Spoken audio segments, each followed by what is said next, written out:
We've gotten a lot of pushback. And it was kind of nerve-wracking coming into Bloomington. Bloomington isn't necessarily a very friendly. Oh, I thought it was like super tolerant and liberal. Yeah, it's not very friendly to conservative views. So we knew that we were probably going to get some pushback on it, but we didn't have anybody show up today. Yeah. Personally, for you, what kind of? Have you gotten angry responses? Any physical or verbal abuse? What have you experienced? No physical here. I mean, I've been on this campus before with the students, and we did have like vandalism to our displays and things like that. Anytime we want to talk about pro-life, anything, people are upset at IU. But then just online, just social media, I had a lot of personal messages, personal comments on my page and things like that. Just people being rude, which I'm used to, but it's just kind of disheartening.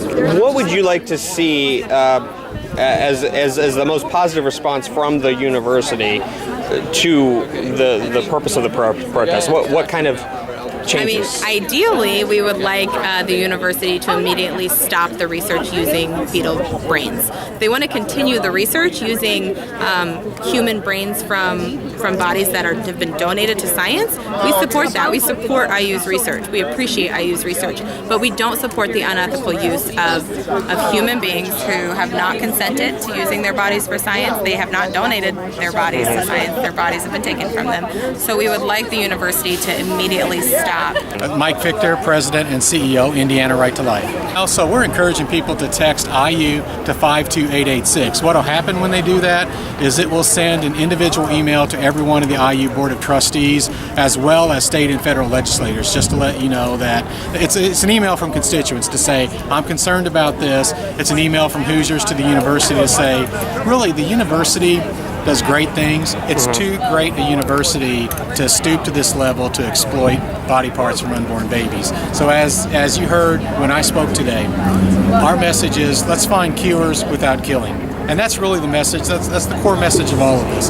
So the IU to 52886, that sends that message to the IU Board of Trustees and to legislators just to let them know, let's find the cures. Let's do it without killing and exploiting these baby parts. Has there been anything that has surprised you about this particular aspect of the pro-life movement develop in the last year?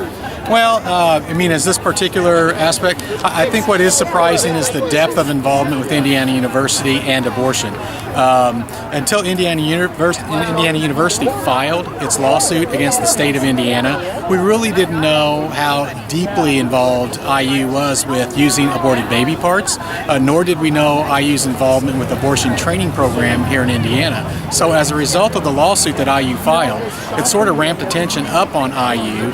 It caused us to wonder what exactly is going on at IU and what is their involvement with not only body parts trafficking, but also with the abortion training in Indiana. So what we've learned from our public information request is that not only are they purchasing the brains of aborted babies for $250, and we have the invoice showing that, but they're also involved in an abortion training program with Planned Parenthood. It's a program called the Kenneth J. Ryan Abortion Training Program. It's for residents, and it's something we're deeply concerned about. So that's a big development in the last year. We didn't know the depth of IU's involvement until their lawsuit. That's uncovered a lot of things, and quite frankly, I'm sure there's a lot of additional information that we've yet to uncover. The last thing, the abortion training program, what was that called again? It's the Kenneth J. Ryan Abortion Training Program. And where could someone, if I wanted to research that, where could I go to learn more about that? Do you know? Actually, you can go to the Indiana University School of Medicine website.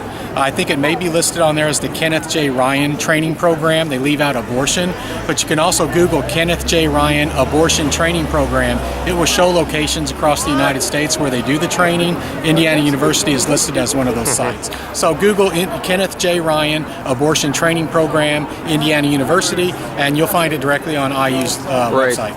I noticed on Twitter that IU's official account had actually responded I forget the wording, so I don't want to quote them, but they had tried to downplay this, saying this is not really an ongoing thing. Are you aware of that? It was interesting, It was interesting that they responded. It was interesting that Indiana University's official Twitter account actually engaged Indiana Right to Life on Twitter. Oh, that was... I think it was about 2 months ago. Okay. And we have and I'm paraphrasing, I don't have the exact quote, but basically a tweet was sent out that said Indiana University has never had involvement with the purchase of aborted baby parts.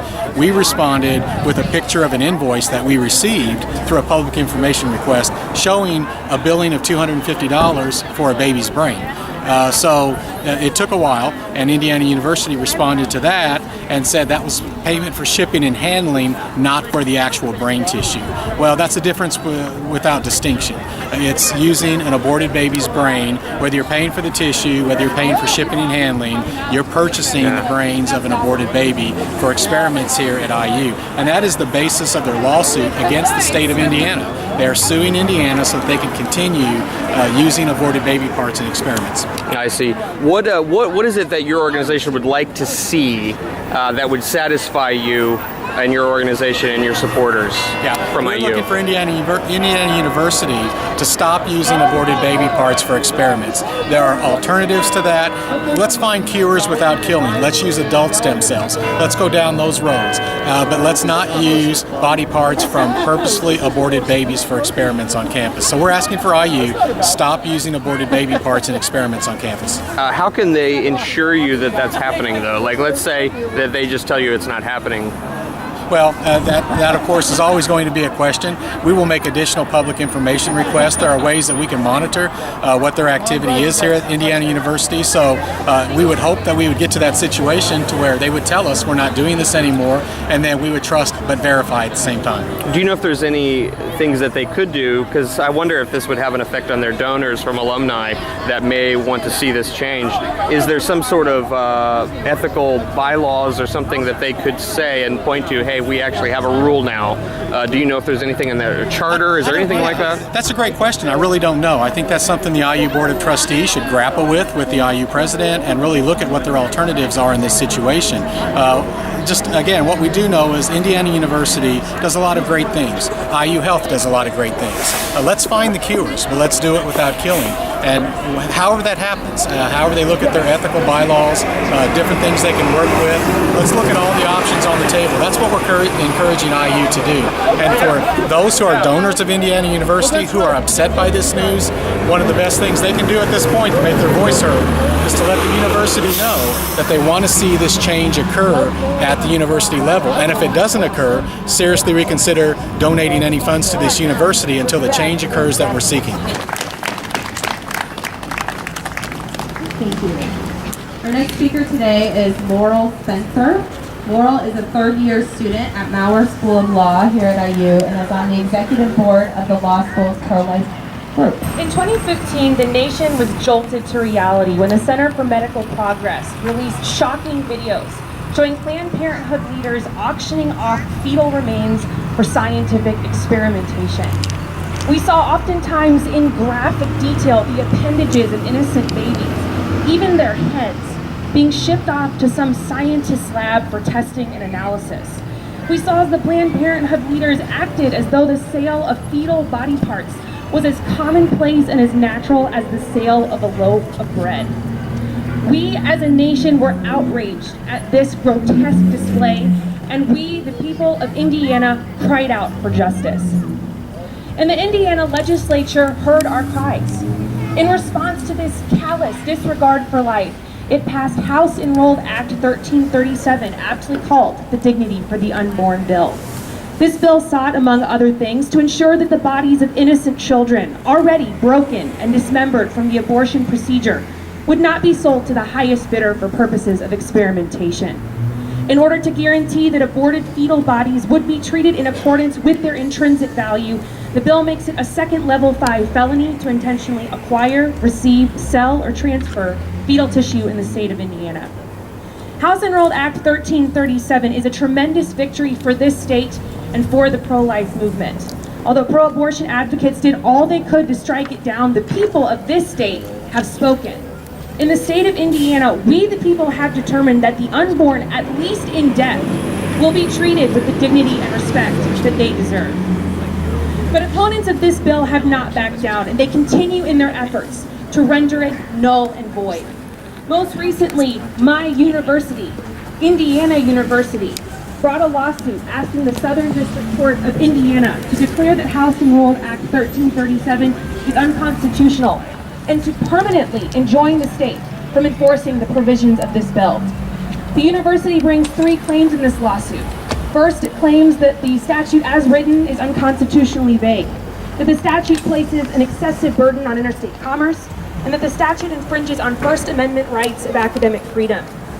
The university is concerned that if it cannot conduct experimentation on fetal tissue, it may have to return millions of dollars in federal research grants to the NIH, and that future researchers will be deterred from attending this university.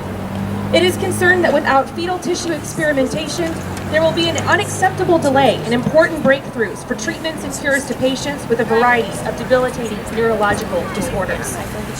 But in framing its arguments this way, the university assumes that the use of fetal tissues for scientific research is akin to the experimentation done on donated organs, blood, or other biological matter, and that this experimentation is in fact leading to meaningful scientific advancement. But what the university has failed to recognize in these arguments is that a fetus is not morally neutral in the way that a donated organ or a piece of biological matter is. Similarly, tissues derived from aborted fetuses are not merely the byproducts of donated organs. Instead, these tissues are harvested from the bodies of innocent children whose bodies were stolen from them from elective abortion. No amount of grant money, and hear me on this, however many millions of dollars those grants may give this school, can justify the exploitation of human life for scientific gain. The womb is not a laboratory that may be manipulated in the name of scientific advancement. If the state of Indiana permits the growth of a market that profits off fetal tissue research, there will be even more incentive, as if there already wasn't enough, for the abortion industry to continue to pressure and coerce women into terminating their pregnancies. Indiana University, my university, should not be in the business of exploiting innocent women and children in the name of scientific research. The American Journal of Obstetrics and Gynecology reports that women experience great anxiety in their decision whether or not to go through with an abortion. They report that 33 to 40% of women change their minds at least once within 24 hours of the abortion. They report that 30% of women do not make their final decision of whether they're going to have the abortion until right before the procedure is going to take place. By telling a woman that the body of her aborted baby will be used for scientific advancement and for the cure of serious disease, a woman may be coerced through the legitimization of her feelings of insecurity leading up to an abortion. Providing a moral highway for a woman distraught by confusion and guilt may be just enough to temporarily assuage her moral qualms and to tip the scales in favor of abortion. The coercion and manipulation of a woman in this way is even more grotesque when juxtaposed with the realization that scientific research regarding fetal tissue is experimental. Although some medical advancements have indeed arisen out of the use of fetal cells, this area of research is in its elementary stages.